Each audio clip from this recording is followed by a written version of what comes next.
So the next point in the next item in our agenda is our Test of Time Award. As a recognition of the 11th anniversary and last year was the 10th anniversary, we together with the steering committee, we thought we could have a Test of Time Award, look back at the years that has passed and try to recognize some of the great work that has been presented at BioVis. So what we did together with Michael, we went back a bit in time. We went back to BioVis 2011 and 12, looked at all the 36 papers that were accepted in these two events. And then we considered the impact and the influence that all these papers had over time. We looked at how they've been received by different communities. We looked at their citation counts, etc. And then we discussed the short list of these together with the representatives from the steering committee. And then we had a paper that clearly stood out as the first recipient of the Test of Time Award for this year. So it's our pleasure to announce BioVis 2021 Test of Time Award is going to RuleBender, Integrated Modeling, Simulation and Visualization for Rule-Based Intracellular Biochemistry, by Adam Smith, Wan Shu, Yao Sun, James Ferder, and Liz Marai. And this was a paper that was presented at BioVis 2011. And then in this paper, Smith and colleagues, they introduced a novel visualization system called RuleBender, which is a novel visualization system for the integrated visualization, modeling, and simulation of rule-based intercellular biochemistry. What was really striking about this paper that it has included several follow-up papers in not only in rule-based modeling where these techniques are used, but also in the visual analysis and visualization literature, where visualization is used as a way to elicit tacit knowledge of experts. And the impact of this paper also has been recognized by all the citations it got.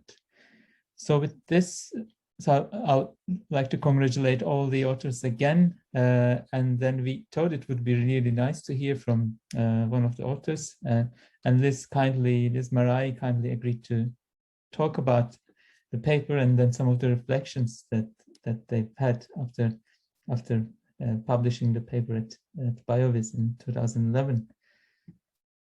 With that, I'll stop sharing and I'll leave the floor to Liz.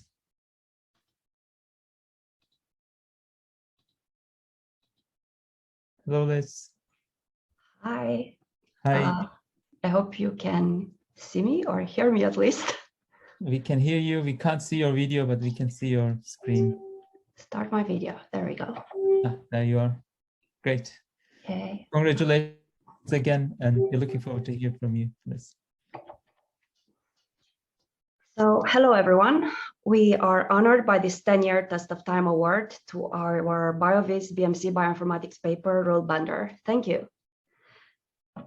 I would like to acknowledge my co-authors who also sent their thanks. Adam, Wen, and Yao were master students working with me and are now senior engineers at Argo AI, Microsoft, and Amazon. Jim was our collaborator in systems biology. Back then, we were just starting out as junior faculty, and now I am at UIC. In terms of how we met, Jim and I were, again, just starting out as faculty. Jim invited me to give a seminar in the systems biology department about my biomedical modeling work. I reciprocated. We both saw the potential for interdisciplinary collaboration. Adam, Wen, and Yao took one class or another with me and decided to do research. We started small with a final project in the computer science graduate course I was teaching, and the project grew from there. Let's quickly revisit what this paper was about.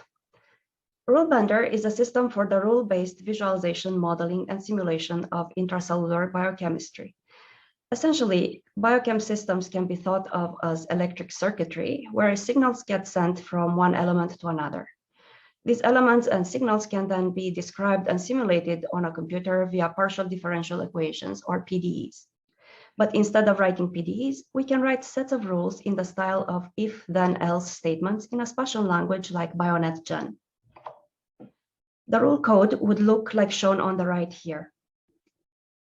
Because modeling errors happen when converting published data into textual modeling language, biologists had a hard time detecting and correcting modeling errors, something that in CS we know as debugging. Likewise, even though individual model elements may be easy to write, it was difficult to grasp the implications of a whole set of rules, for example, a soup of hundreds of rules, or to see the global perspective, especially when sharing models between researchers. And there were additional difficulties related to simulation and analysis. So RuleBender proposed a visual backbone for a system that supports this full workflow, from modeling to simulation to analysis. RuleBender used visual global and local model exploration to assist with modeling challenges. It won the Best Paper Award at BioVis 2011 thanks to its introduction of scalable compact visual representations for rule-based modeling. For example, this compact visual encoding corresponds to a model with hundreds of derived species and thousands of derived interactions. Let's see where we stand today. RuleBender is alive and well. It has been remarkably stable over the past 10 years. It is still downloaded and used, about 1,000 downloads per year. It has been adopted at over 40 institutions as a research and educational tool. It has been used by at least hundreds of computational biologists to do real and high-impact research all over the world, from Ghana to Canada. It will be retired in the near future due to the aging RCP.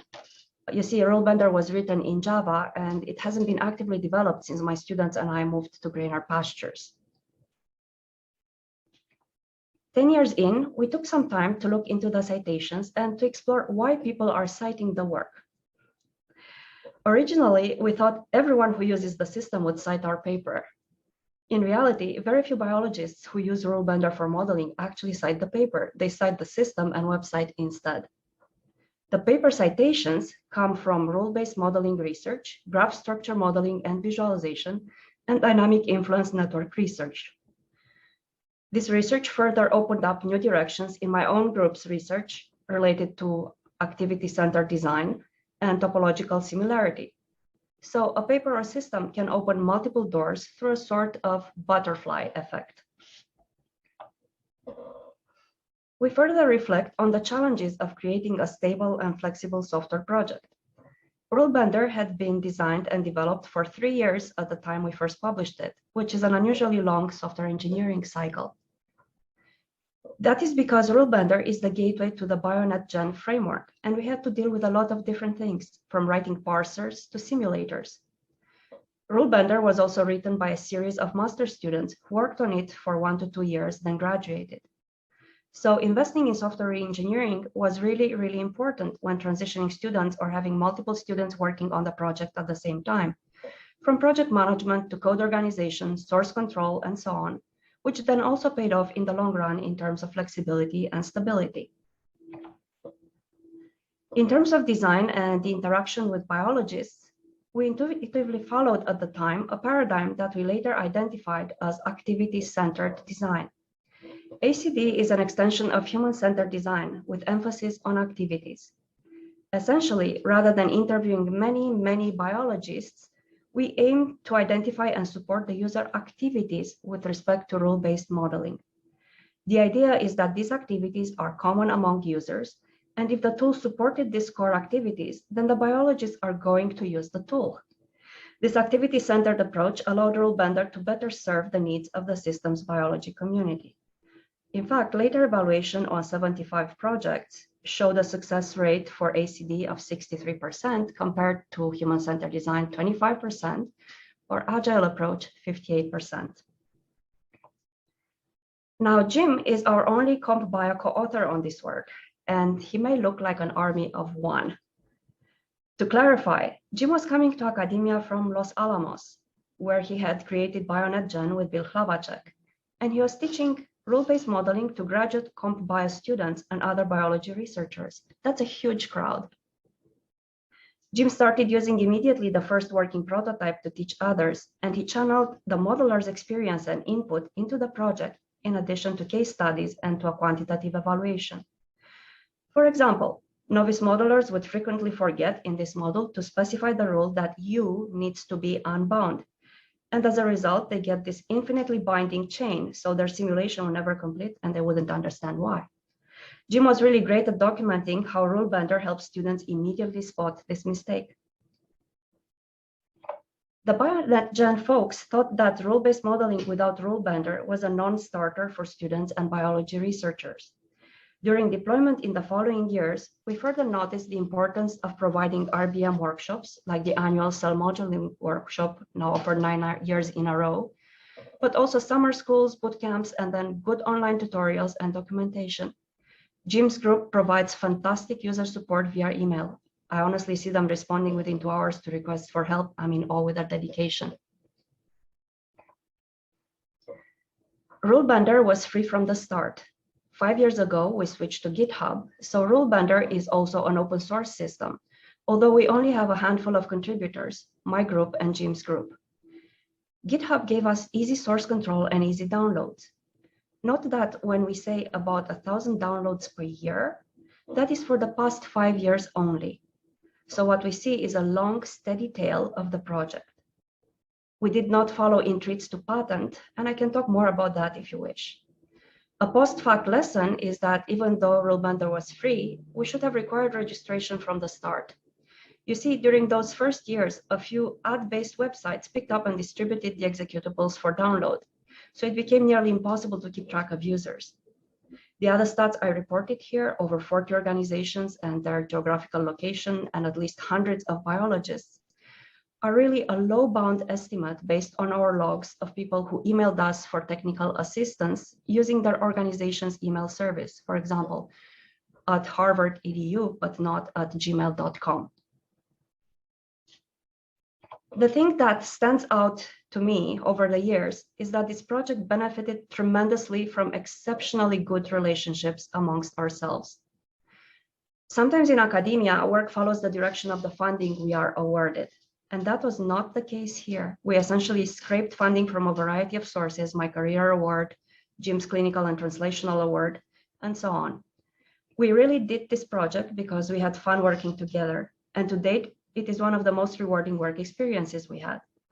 So funding and publishing are important, but in the long run, relationships keep us happy at work. You know, Adam suffered through 21 practice talks for the original conference presentation. I learned about biology, like phosphorization, Jim about data visualization, and we still like each other and keep in touch.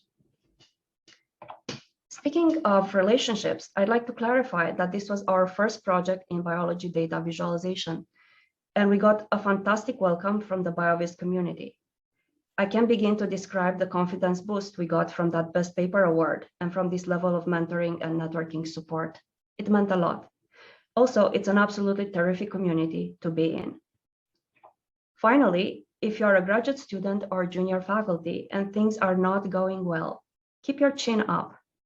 Among the students on this project, only one had a smooth trajectory in grad school. The other two took more convoluted paths with advisor and program changes. If things don't work out with one advisor, it doesn't mean you won't work well and grow as a researcher with somebody else. Likewise, if you are junior faculty, things may not work out funding-wise for some projects, but it doesn't mean you won't be extremely successful at raising funding. Both Jim and I are today gigantic awardees. Last, either as a graduate student or as junior faculty, and especially if you feel isolated professionally, find a cause you like, talk to the chairs, volunteer to help, publicity, website, anything. A tiny bit of service will get you a community. This concludes this talk. Thank you to the BioVis COSI, to the funding agencies who indirectly supported this work, the wider B&G Rule Work Group, and everybody in our extended research groups for their support. Thanks for listening, and I'm ready for questions. Thank you. Thank you very much, Liz. This was really, really great to hear your reflections after all this. I mean, this is lots of interesting points. I know that we are a bit late because we have started late for this. But if there are any questions coming from the audience, just put it on the Q&A.